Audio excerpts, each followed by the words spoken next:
Good morning, my dear students. I am Dr. Deepak More, Assistant Professor of English, Sanjani Mahavidyalaya Chapoli. Today, we are going to study about Song of the Open Road, written by Walt Whitman. It is a poem, and Walt Whitman is an American poet. Then, background of Walt Whitman. Walt Whitman appeared in what many scholars deem one of the most influential poetry texts of all time. That is, he wrote Leaves of the Grass, which was first published on July on July 4, 1855. He is a journalist and a teacher by trade. Walt Whitman is known as a poet and great essayist, and many modern poets credit uh, his poetry with inspiring and influencing their own verse. Walt Whitman was born on Long Island and grew up in the New York area. He had very little formal schooling, but he considered himself to be a lifelong learner. He took jobs at print shops. Additionally, he taught school and worked on several newspapers. Whitman died at the age of 72 after suffering a debilitating stroke. His poems and essays are read in classrooms throughout the United States and the whole world. Now I am reading the text of Song of the Open Road written by Walt Whitman. This poem is a long poem having contains 15 stanzas. And first stanza from this context, I am reading the stanza number 1. A foot and light hearted I take to the open road, healthy, free, the world before me, the long brown path before me leading wherever I choose. Henceforth, I ask not good fortune, I myself am good fortune. Henceforth, I whimper no more, postpone no more, need nothing, done with indoor complaints, libraries, querulous criticisms, strong and content I travel the open road. The earth that is sufficient, I do not want the constellations any nearer. I know they are very well where they are. I know they suffice for those who belong to them. Still here I carry my old delicious burdens. I carry them, men and women. I carry them with me wherever I go. I swear it is impossible for me to get rid of them. I am filled with them and I will feel them to return. Then, in the first stanza of the poem, in the first stanza, the speaker begins his journey, Whitman writes. From this stanza, the reader is able to glean several important points. First, the speaker is setting out on the open road on foot. Secondly, he is light hearted and open to all he is about to experience. Additionally, the speaker recognizes that it is he who is in control of his journey. He will choose where the path will take him on his journey through the context of the first stanza and tells us that a foot and light hearted I take to the open road, healthy, free, the world before me. The long brown path before me, leading wherever I choose. This is the meaning of the first stanza. Then, in the second stanza, Through the context of second stanza, the poet addresses that you road I enter upon and look around. I believe you are not all that is here. I believe that much unseen is also here. Here, the profound lesson of reception, nor preference nor denial. The black with his woolly head, the felon, the deceased, the illiterate person are not denied. The birth, the hesitating after the physician, the beggar's trump, the drunkard's stagger, the laughing party of machines. The escaped youth, the rich person's carriage, the fop, the eloping couple, the early market man, the hears, the moving of furniture into the town, the return back from the town. They pass, I also pass. Anything passes, none can be interdetected, none but are accepted, none but shall be dear to me. In the second stanza of the poem, the poet addresses that, continues, the thoughts expressed in the first three lines. Whitman writes, henceforth I ask not good fortune. I myself I am good fortune. Henceforth I whimper no more, postpone no more, need nothing.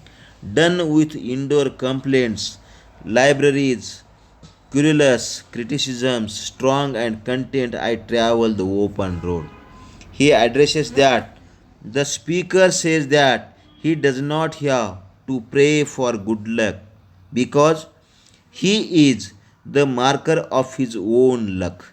He will no longer cry or hesitate to do what he wants because he is indeed of nothing. He is no longer content with being walled inside. He is strong and happy to be on the open road. In line 6, Walt Whitman writes of querulous criticisms. The use of alliteration here emphasizes the speaker's carefree tone, which is continued throughout the course of Song of the Open Road. In the third stanza of the poem, the poet addresses to the audience that you hear that serves me with a breath to speak. You objects that call from diffusion my meanings and give them shape. You light that wraps me and all things in decline, equable showers. You paths worn in the irregular hollows by the roadsides.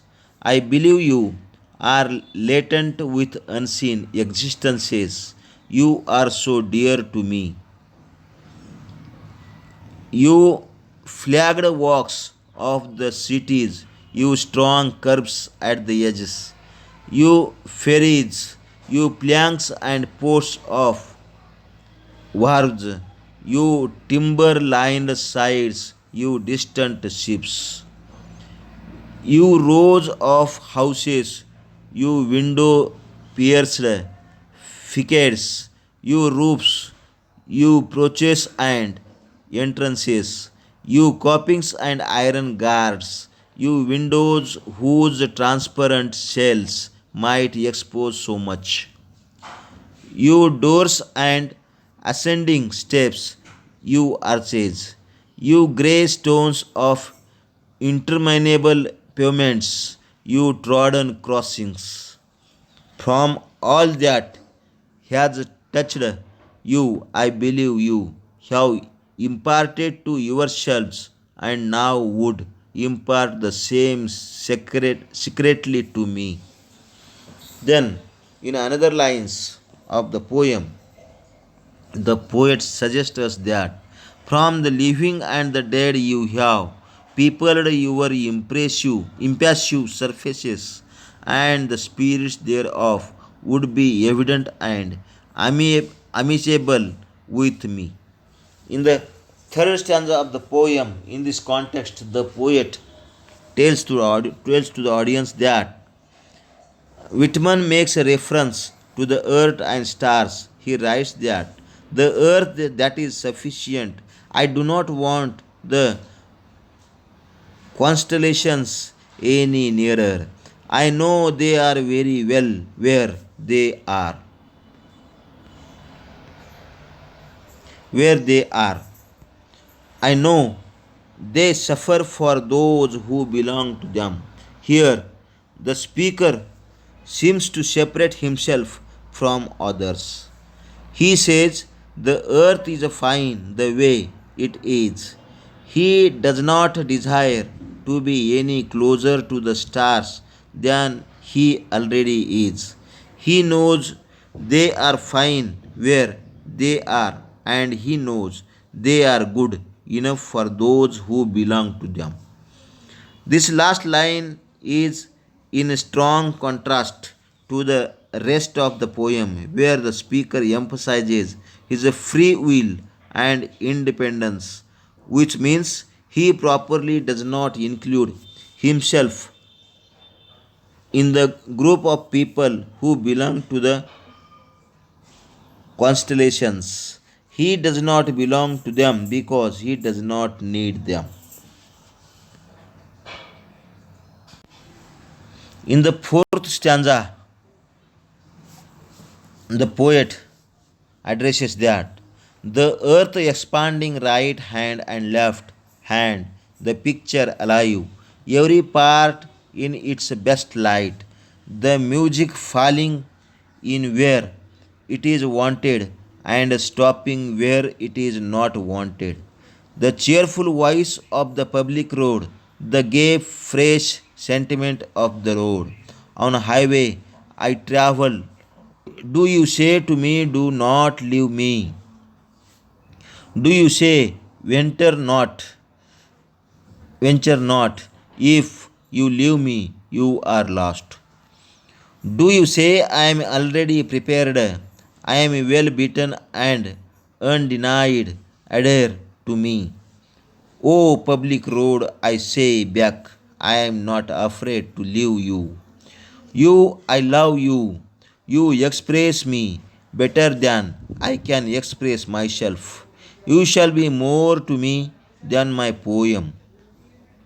I think heroic deeds were all conceived in the open air, and all free poems also. I think I could stop here myself and do miracles. I think whatever I shall meet on the road, I shall like, and whoever beholds me shall like me. I think whoever I see must be happy. In the fourth stanza of the poem, the poet tells us that it is physically separated from the rest of the poem by Whitman's use of parentheses. He writes that still I carry my old delicious burdens. I carry them, men and women. I carry them with me wherever I go. I swear it is impossible for me to get rid of them. I am filled with them and I will feel them in return. In this context, the use of use of parentheses here makes the stanza more of an aside than its own separate being. It is almost an afterthought that the speaker decides to throw in, but it is still important to Song of the Open Road. Here the speaker admits that he is not without his own problems, but instead of fretting, he realizes them. The reader can see this through Whitman's diction. His use of the word delicious is not accident. Through that word Whitman conveys the sense of relish the speaker feels for his burden.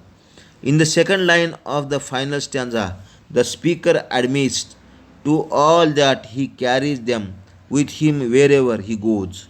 This thought is continued in the final two lines of the poem.